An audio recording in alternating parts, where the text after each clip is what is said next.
Today we're going to talk about confrontation visual field testing, which is testing the patient's side vision or their peripheral vision. And this test is really important because testing a patient's side vision is one way for us to know whether or not they have certain pretty serious diseases that can affect their retina, their optic nerve, or even their brain. For example, there's some certain tumors, or even if a patient has had a stroke, that cause a very characteristic visual field loss that can be detected by confrontation visual fields. And in some cases, that's the only test that's going to be done during the exam that will pick up those problems. So testing the side vision is very important. The first thing you want to do is make sure you have the room lights on.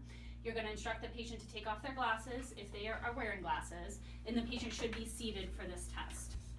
You want to make sure that you are at equal height. You don't want to be too high, you don't want to be too low. You want to sit a few feet away. So I say you want to get a comfortable distance away so you're not, feeling uncomfortably close to them, and your hand should be able to reach right in between you and the patient. First thing is to always instruct the patient on the test that you're doing. So today we are going to test your side vision or your peripheral vision. And you want to have the patient take their left hand and cover their left eye, because with all testing that we do in eye care, we always start with the right eye first. So they are going to cover their left eye, and you are going to instruct them to look straight ahead at your eye, and that they are going to be telling you how many fingers you hold up while looking straight ahead. You want to tell them to use their side vision so that they don't try to look around at your fingers while you're presenting the target. So look straight ahead at my eye. I'm going to show you some fingers on my hand, and while you're looking straight ahead, I want you to use your side vision to tell me how many fingers I'm holding up. Okay, so when we're testing side vision, we want to make sure we test in 4 quadrants. The first one is superior and out to the temporal side of the right eye. This is inferior into the temporal side of the left eye.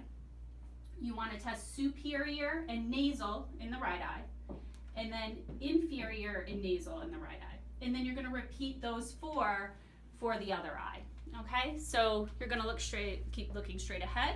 When you present the fingers, you can present either 1, 2, or 5 fingers, okay? 3 and 4 are difficult for the patient to see, so we really stick to 1, 2, or 5. When you're presenting your fingers, you want to make sure that they're spread apart, like this. You don't want to have 2 fingers close together. That can sometimes be misinterpreted as 1. When you're doing 5, again, spread them far so that the patient can see them very easily. You want to slightly turn your hand so that you're presenting the fingers in a way that's easier for the patients to see. If your hand's turned out this way, it's kind of difficult for them to see from that angle, so you want to make sure that it's nice and easy for the patient to see the target. Superior, you want to make sure that your target is up, okay? So if you look at their eye line, if I'm looking at the horizontal line here where their eye is, you don't want to present the target on that line. You need to be definitely up and to the side so that you're in this quadrant up here. I tell people when you're doing superior, if you have a watch on that sits about here on your wrist, not up here, but when it sits down here, your watch should be kind of right at where the eye line is, so then your fingers are up, okay? The big mistake a lot of people make on this test is that they're presenting the target too low, okay? So I'm gonna run through this on the right eye and show you the 4 quadrants. So looking straight ahead, I'm going to present up here and to the side. I'm going to present down and to this side, okay? And when I'm off to the side, when you're testing the temporal side, which is towards their temple here, you're always off their shoulder a little bit, okay? So that you're kind of out here past where their shoulder line is. When I do the nasal, I'm about here, okay? So you can see that I'm looking at the eye line, it hits my wrist about here, okay?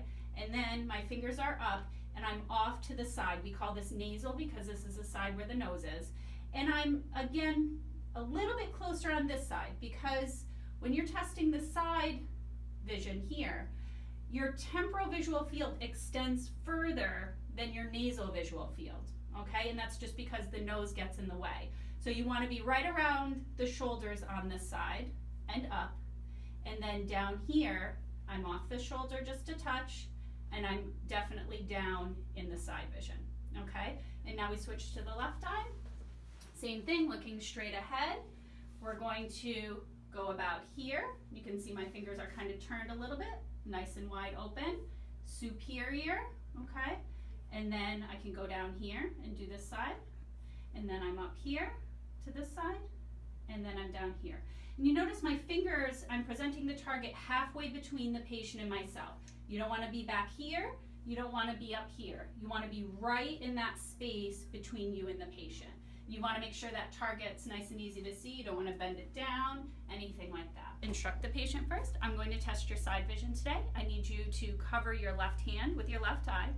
Look straight ahead here at my eye the whole time. I'm going to show you some fingers. Just tell me how many fingers I'm holding up, but I want you to use your side vision. So look straight ahead right here. How many fingers? 2.